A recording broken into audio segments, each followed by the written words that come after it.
السلام علیکم، G M Urdu کے ساتھ میں ہوں سعدیہ خالد۔ سب سے پہلے ہیڈ لائنز۔ چیئرمین سینٹ کو تھوڑی سی بھی غیرت ہو تو شرم سے ڈوب مرنا چاہیے۔ سابق وفاقی وزیر فواد چودھری کہتے ہیں چیئرمین سینٹ کو استعفیٰ دے دینا چاہیے۔ بلوچستان ہائی کورٹ میں ہب ضلع کی منسوخی سے متعلق درخواست کی سماعت۔ درخواست پر سماعت chief justice Balochistan high court اور چیف جسٹس اقبال قاسی پر مشتمل 2 رکنی بینچ نے کی۔ سماعت سابق ڈسٹرکٹ وائس چانسلر لسبیلا قادر بخش جاموٹ اور لسبیلا سے تعلق رکھنے والے وکلاء کی جانب سے درخواست دائر کی گئی۔ کیس کی سماعت 11 اکتوبر منگل تک ملتوی کر دی گئی۔ کوئٹہ میں محکمہ انسداد دہشت گردی کی بڑی کارروائی کے دوران سول سیکریٹریٹ کوئٹہ سے کل عدم تنظیم کا کارکن گرفتار مبینہ دہشت گرد علمدار روڈ ہزارہ ٹاؤن میں دھماکوں میں مطلوب تھا۔ جہلم میں بورڈنگ محلہ مسجد میں تالے توڑ کر چوری کرنے والا چور شہریوں کے ہتھے چڑھ گیا۔ شہریوں نے چور کو پکڑ کر اپنی عدالت لگا لی۔ تشدد کر کے تالے توڑنے کی ریہرسل بھی کروائی۔ نواب شاہ میں سیلاب متاثرین کے لیے جانے والا سامان لوٹ لیا گیا۔ امدادی سامان ٹرک میں جا رہا تھا کہ درجنوں افراد نے دھاوا بول دیا۔ ڈرائیور اپنے ٹرک کو بچانے ایئرپورٹ پولیس اسٹیشن لے گیا۔ متاثرین کے روپ میں لٹیرے پولیس اسٹیشن کے سامنے سے تمام سامان لوٹ کے لے گئے۔ پولیس کی لٹیروں پر لاٹھی چارج، متاثرین امداد کے منتظر، سامان لٹیرے لے اڑے۔ ڈی پی او پاکپتن کا احسن اقدام، شہدائے پاکپتن پولیس کی فیملیز میں راشن تقسیم۔ پولیس افسران نے شہدائے پاکپتن پولیس کے خاندانوں کے گھر جا کر ان میں راشن تقسیم کیا۔ اب خبریں تفصیل کے ساتھ۔ سابق وفاقی وزیر فواد چودھری کا کہنا ہے کہ آج گرفتاریوں کی شدید مذمت کرنا چاہتا ہوں۔ جب سے حقیقی آزادی مارچ کا فیصلہ ہوا ہے، حکومت بوکھلاہٹ کا شکار ہے۔ سابق وفاقی وزیر فواد چودھری نے جہلم میں میڈیا سے گفتگو کرتے ہوئے کہا ہے کہ چیئرمین سینٹ کو شرم آنی چاہیے۔ چیئرمین سینٹ کو تھوڑی سی بھی غیرت ہو تو شرم سے ڈوب مرنا چاہیے اور اس کو استعفیٰ دے دینا چاہیے۔ حامد زمان لاہور سے، طارق شفیق کو لاہور، جبکہ سینیٹر سیف اللہ نیازی کو سینٹ سے گرفتار کیا گیا ہے۔ ان کا کہنا تھا کہ وزیر اعظم یہاں بوٹ پالش کرتے تھکتے نہیں، باہر کے ممالک میں بھی بوٹ پالش کرنے لگے۔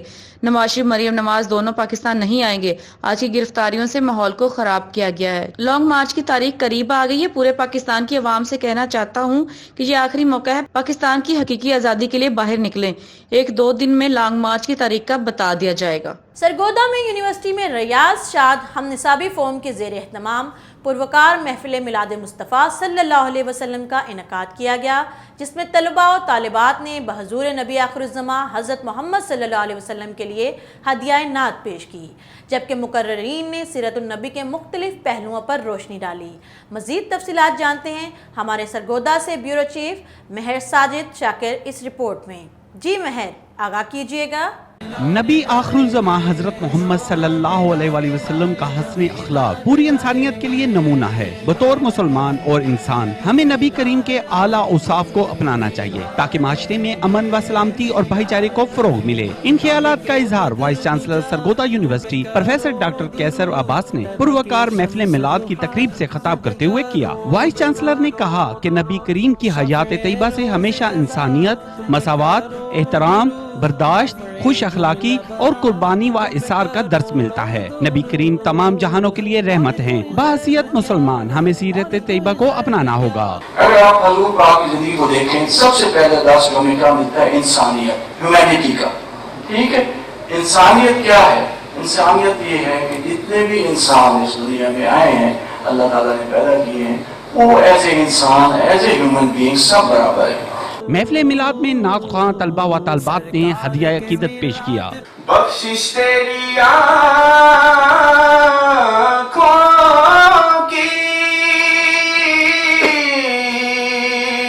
طرف دیکھ رہی ہے۔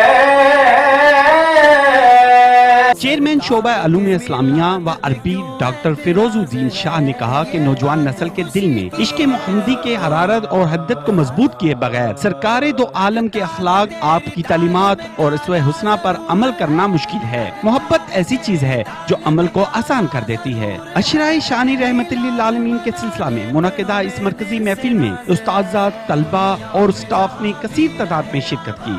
بہت بہت شکریہ مہر آپ کی اس رپورٹ کا۔ ناظرین آج کے لیے فی الوقت اتنا ہی، ملتے ہیں اگلے بلیٹن میں، تب تک کے لیے GM اردو سے سعدیہ خالد کو اجازت دیجیے، اللہ حافظ۔